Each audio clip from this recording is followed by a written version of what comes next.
Hello everyone, मैं प्रदीप कुमार आगाज IAS institute के यूट्यूब चैनल पर आप सभी का स्वागत करता हूं। तो आइए आज के इस वीडियो में हम लोग बात करने वाले हैं भारतीय विरासत और संस्कृति। भारतीय विरासत और संस्कृति से रिलेटेड यूपीएससी के प्रीलिम्स और मेंस के लिए आज के जितने भी करंट अफेयर के टॉपिक हैं हम आप लोगों के लिए लेकर आए हैं। तो चलिए देखते हैं। तो देखिए, प्रीलिम्स के लिए जो टॉपिक है वो बादामी के चालुक्य मुदीमा निक्यम गांव है, गंडालोरनरू आलमपुर में स्थित है। जोगुलंबा मंदिर है, येलेश्वरम के जलमग्न स्थल है। चालुक्य काल का वास्तुशिल्प डिजाइन है। पुलकेशिन द्वितीय का ऐहोल अभिलेख है। और मेंस के लिए जो टॉपिक है वह चालुक्य राजवंश से संबंधित है मुख्य विशेषताएं। तो चलिए हम यूपीएससी के प्रीलिम्स और मेंस के इन सभी टॉपिक के बारे में पूरे विस्तार से चर्चा करते हैं। तो देखिए चर्चा में क्यों है, आइए समझते हैं। Public research institute of history archaeology and heritage PRIHAH के पुरातत्वविदों ने तेलंगाना के नलगोंडा जिले के मुदीमा निक्यम गांव में एक दुर्लभ अभिलेख सहित बादामी चालुक्य काल के 2 प्राचीन मंदिरों के अस्तित्व का पता लगाया है। तो चलिए अब हम लोग हालिया उत्खनन से संबंधित प्रमुख विशेषताएं क्या है, आइए इसके बारे में जानते हैं। सबसे पहले हम लोग मंदिर के बारे में देखते हैं। तो देखिए, गांव के अंत में स्थित दोनों मंदिरों का कालक्रम 543 ईस्वी और 750 ईस्वी के बीच का है, जो बादामी के चालुक्यों के शासनकाल को संदर्भित करता है। ये मंदिर रेखा नगर प्रारूप में निर्मित बादामी चालुक्य और साथ ही कंदब नागर शैली की विशेषताओं को प्रतिबिंबित करते हुए अद्वितीय स्थापत्य शैली का प्रदर्शन करते हैं। एक मंदिर के गर्भगृह में एक पनवत्तम शिवलिंग का आधार के अस्तित्व का पता लगाया गया है। दूसरे मंदिर में भगवान विष्णु की मूर्ति पाई गई है। आइए अब हम लोग अभिलेख के बारे में जानते हैं। तो देखिए, खोज के दौरान एक अभिलेख भी प्राप्त हुआ जिसे गंडालोरनरू कहा जाता है, जिसका कालक्रम 8वीं अथवा 9वीं शताब्दी ईस्वी का है। आइए इसका महत्व क्या है, आइए जानते हैं। तो देखिए, पहले आलमपुर के जोगुलंबा मंदिर और येलेश्वरम के जलमग्न स्थलों को बादामी चालुक्य प्रभाव का सबसे दूरवर्ती क्षेत्र माना जाता था। नई खोज से चालुक्य साम्राज्य की ज्ञात सीमाओं का काफ़ी विस्तार हुआ है। तो चलिए अब हम लोग चालुक्य राजवंश से संबंधित प्रमुख विशेषताएं क्या है, आइए इसके बारे में जानते हैं। सबसे पहले हम लोग इसका परिचय जानते हैं। तो देखिए, चालुक्य राजवंश ने 6वीं से 12वीं शताब्दी तक दक्षिण और मध्य भारत के महत्वपूर्ण क्षेत्रों पर शासन किया। इसमें 3 अलग अलग राजवंश शामिल थे: बादामी चालुक्य, पूर्वी चालुक्य और पश्चिमी चालुक्य। वातापी कर्नाटक में आधुनिक बादामी से उत्पन्न बादामी के चालुक्यों ने 6वीं शताब्दी के प्रारंभ से 8वीं शताब्दी के मध्य तक शासन किया और पुलकेशिन द्वितीय के शासनकाल के दौरान अपने चरम पर पहुंच गए।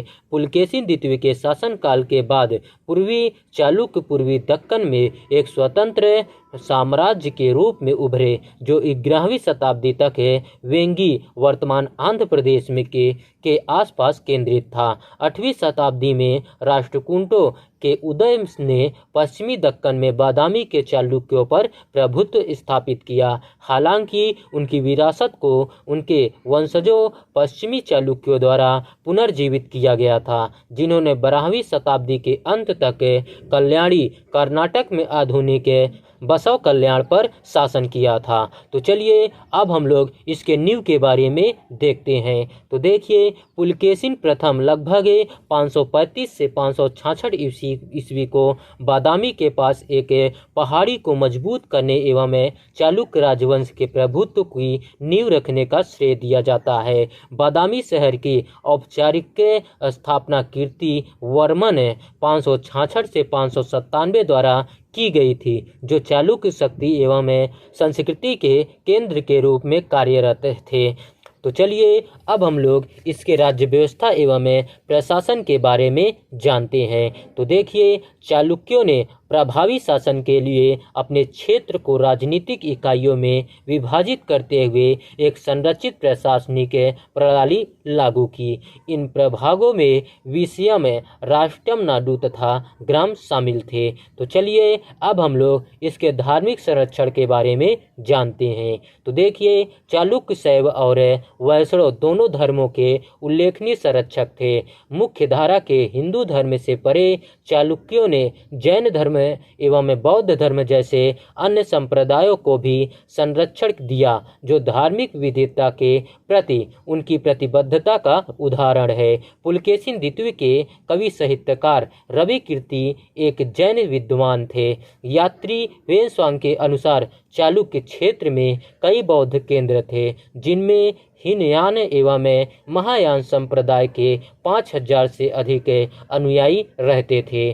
तो चलिए अब हम लोग इसके स्थापत्य कला के बारे में जानते हैं। तो देखिए, ऐतिहासिक रूप से दक्कन में चालुक्यों ने नरम बलुआ पत्थरों को माध्यम बनाकर मंदिर निर्माण की तकनीक शुरू की थी। इनके मंदिरों को 2 भागों में विभाजित किया गया है: उत्खनन से प्राप्त गुफा मंदिर एवं संरचनात्मक मंदिर।